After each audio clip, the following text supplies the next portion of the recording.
டே 13ல நாம பார்க்க போறது மிரர் ஒர்க்.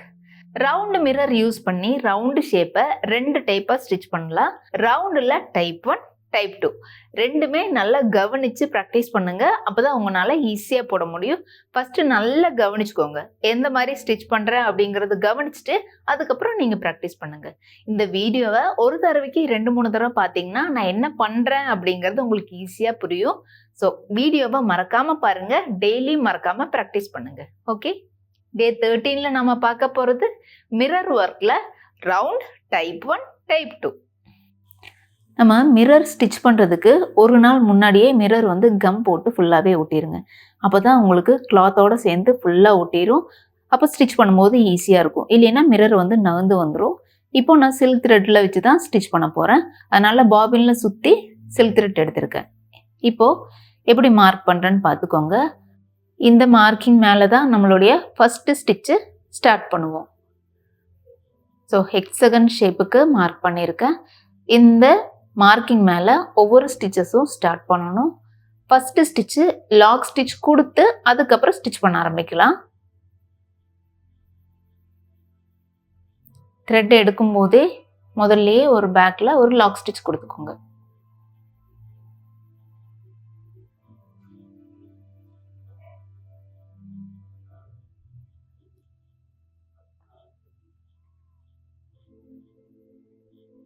இந்த மிரரில் ஸ்டிச் பண்ணும்போது த்ரெட் கட் ஆகிறதுக்கு நிறைய வாய்ப்பு இருக்குது. அதனால் கொஞ்சம் கேர்ஃபுல்லாக ஸ்டிச் பண்ணுங்கள். ஏன்னா மிரரோட எட்ஜஸ் ஷார்ப்பாக இருக்கும் இல்லையா.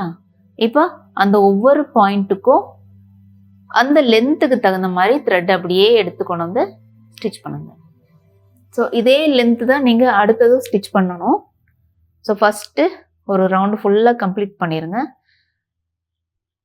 இதில் பார்த்தீங்கன்னா அந்த ரவுண்டு ஷேப் டோட்டலாகவே வேறு மாதிரி ஆயிரும். அந்த ஹெக்ஸகன் ஷேப்புக்கு மாறிடும்.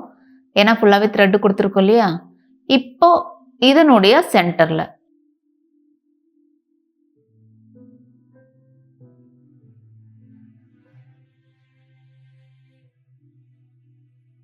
ஆல்ரெடி நம்ம ஸ்டிச் பண்ணியிருக்கோம் இல்லையா, அதனுடைய சென்டரில் ஸ்டிச்சு ஸ்டார்ட் பண்ணணும். ஃபஸ்ட்டு லேயர் கம்ப்ளீட் பண்ணிட்டோம். இப்போ நம்ம ஸ்டிச் பண்ணுறது செகண்ட் லேயர். ஸோ ஆல்ரெடி போட்ட ஸ்டிச்சோட சென்டரில் இருந்து அடுத்த ஸ்டிச்சு போடுறோம். இப்போ ஃபஸ்ட்டு போட்டதனுடைய சென்டரில் ஸ்டிச் பண்ணும்போது இப்போ உங்களுக்கு எவ்வளோ பார்ட்டிஷன் தெரியுது பார்த்தீங்கன்னா, ஒவ்வொன்றுக்கும் 2 பார்ட்டிஷனாக தெரியும் இல்லையா.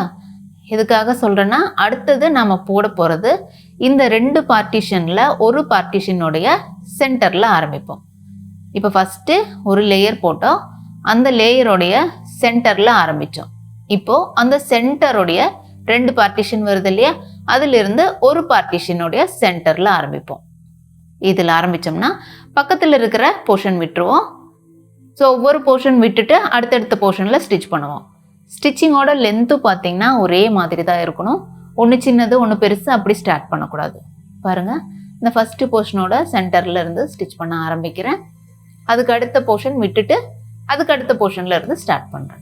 ஓகே, இப்போ அடுத்த போர்ஷன் ஸ்டிச் பண்ணிவிட்டு பக்கத்தில் இருக்கிற கேப் விட்டுட்டேன் பார்த்தீங்களா, அதுக்கு அடுத்த கேப்பில் சென்டரில் ஸ்டார்ட் பண்ணுறேன். ஓகே, இந்த மார்க்கிங் மட்டும் கரெக்டாக ஞாபகம் வச்சுட்டு நீங்களும் அதே மாதிரி ஸ்டிச் பண்ணுங்கள். இந்த வீடியோவை ஒரு தடவைக்கு 2-3 தடவை பாருங்கள். கரெக்டாக எங்கெல்லாம் ஸ்டிச் பண்ணுறேன் அப்படிங்கிறத கம்ப்ளீட்டாக உங்களுக்கு புரியும். ஓகே, ஸோ ஒரு போர்ஷன் விட்டுட்டேன்.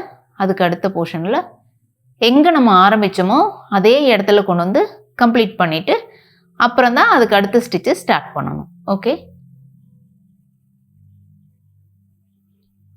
ஸோ ஆரம்பித்த இடத்துலையே முடிச்சுட்டு இங்கே லாக் ஸ்டிச் போட தேவையில்லை. ஏன்னா நம்ம அடுத்தடுத்த ரவுண்டு போடுவோம் இல்லையா, அதனால் இங்கேருந்து அடுத்த ரவுண்டுக்கு ஸ்டார்ட் பண்ணுறேன். இப்போ அதுக்கு அடுத்த போர்ஷனுடைய சென்டரில் ஆரம்பிக்கிறேன். பாருங்கள், ஆல்ரெடி போட்ட போர்ஷன் விட்டுட்டேன். இப்போ அதுக்கு அடுத்த போர்ஷனில் ஸ்டார்ட் பண்ணுறேன். அவ்வளோதான்.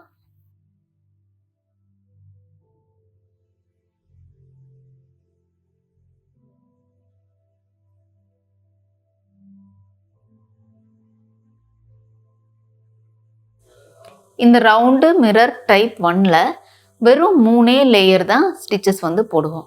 ஃபஸ்ட்டு ஒரு லைன் போட்டோம் இல்லையா, செகண்ட் ஒரு லைன் போட்டிருக்கோம், இது தேர்ட் லைன். ஸோ வெறும் 3 ரோ மட்டும்தான் வரும் இதில். அதுக்கு அடுத்தது பார்த்தீங்கன்னா செயின் ஸ்டிச் போட்டு கம்ப்ளீட் பண்ணிடுவோம். எங்கே ஸ்டார்ட் பண்ணணுமோ அதே இடத்துல முடிச்சிடணும். முடிச்சதுக்கப்புறம் அங்கிருந்து அப்படியே த்ரெட் எல்லாம் கட் பண்ணவும் வேண்டாம், லாக்கும் போட வேணாம். அங்கிருந்து அப்படியே செயின் ஸ்டிச் போட்டு கம்ப்ளீட் பண்ணிடலாம். ஸோ இதில் பார்த்தீங்கன்னா உங்களுக்கு த்ரெட் ஒர்க்கு கம்மியாக தான் இருக்கும். இது வந்து ரொம்ப சிம்பிளான ரவுண்டு மிரர்.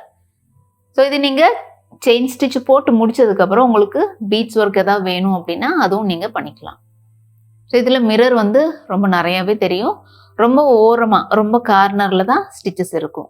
ஓகே, ஸோ இந்த ஃபஸ்ட்டு டைப் 1 வந்து உங்களுக்கு கொஞ்சம் கன்ஃபியூஸ் ஆகலாம். இருந்தாலும் ஒரு தடவைக்கு 3 தடவை 4 தடவை இந்த வீடியோ இந்த மிரர் ஒர்க்கில் அதிகமாக த்ரெட் வந்து தெரிய வேண்டாம், மிரர் தான் நிறைய தெரியணும் அப்படின்னு நினைக்கிறவங்க இந்த ஸ்டிச் வந்து யூஸ் பண்ணிக்கலாம்.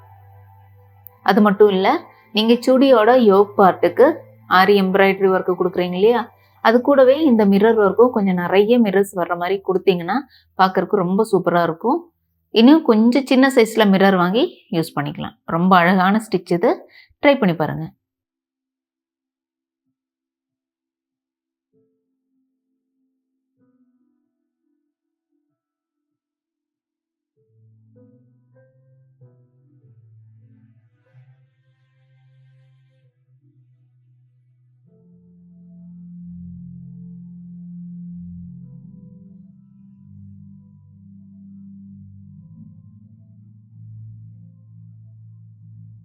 ஸோ இந்த டைப் 1 மிரரில் கார்னரில் தான் த்ரெட் இருக்கும், ஃபுல் ஸ்டிச் இருக்காது.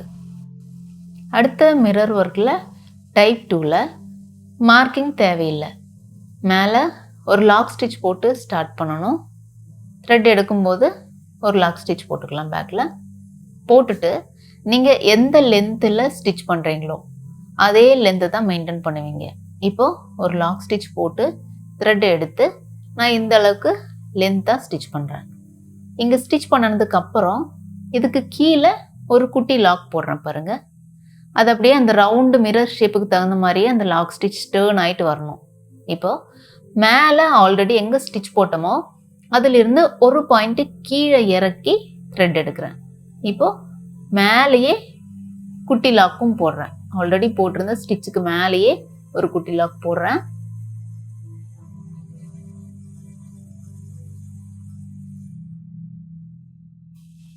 கீழே லாக் ஸ்டிச் போட்டிருக்கோம் இல்லையா, அதுலேயே இந்த லாங் ஸ்டிச்சை போட்டுட்டு அதுக்கு கீழே குட்டி லாக் போடலாம்.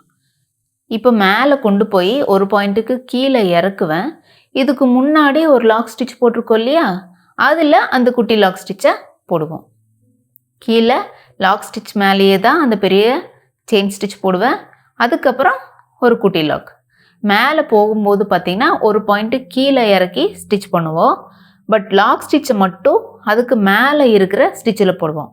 அதே மாதிரி கீழே கொண்டு வர லாங் ஸ்டிச்சும் லாக் ஸ்டிச்சு கூடவே போடுவோம். அதுக்கு கீழே தான் குட்டி லாக்கை போடுவோம். பாருங்கள், ஆல்ரெடி போட்டிருக்கிற லாக் ஸ்டிச் மேலே தான் அந்த லாங் செயின் ஸ்டிச் போடுறேன். அடுத்தது குட்டி லாக் கீழே போடுறேன். இப்போ இங்கிருந்து பெரிய லாக் ஸ்டிச்சை இந்த மேலே ஒரு பாயிண்ட்டுக்கு கீழே ஸ்டிச் பண்ணி கொண்டு வரேன். அந்த லாக் ஸ்டிச்சை பாருங்கள், மேலே ஆல்ரெடி ஸ்டிச் பண்ணியிருக்கிற அந்த ஸ்டிச்சிலேயே எடுத்து போடுறேன். இப்போ பாருங்கள், கீழே அந்த லாக் ஸ்டிச் எங்கே போட்டனோ அதுலேயே தான் லாங் செயின் ஸ்டிச் போட்டுட்டு ஒரு பாயிண்ட்டு கீழே இறக்கி லாக் ஸ்டிச் போடுறேன். ஸோ இதே மாதிரி தான் கண்டினியூ பண்ணிட்டு வரணும்.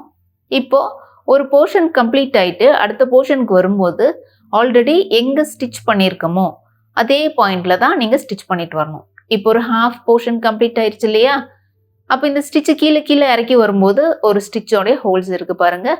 அந்த ஹோல்ஸ்லேயே தான் நம்ம அடுத்தடுத்த ஸ்டிச்சு கண்டினியூ பண்ணணும். அவ்வளோதான். ஒரே கேப்பில் மெயின்டைன் பண்ணிக்கோங்க. மேலேயும் லாக் ஸ்டிச் போடணும், கீழேயும் லாக் ஸ்டிச் போடணும். கம்ப்ளீட்டாக இந்த வீடியோவை ஃபுல்லாக பாருங்கள். பார்த்துட்டு நீங்கள் ட்ரை பண்ணுங்கள். ஏதாவது டவுட் இருந்ததுன்னா ரிப்ளை பண்ணுறேன்.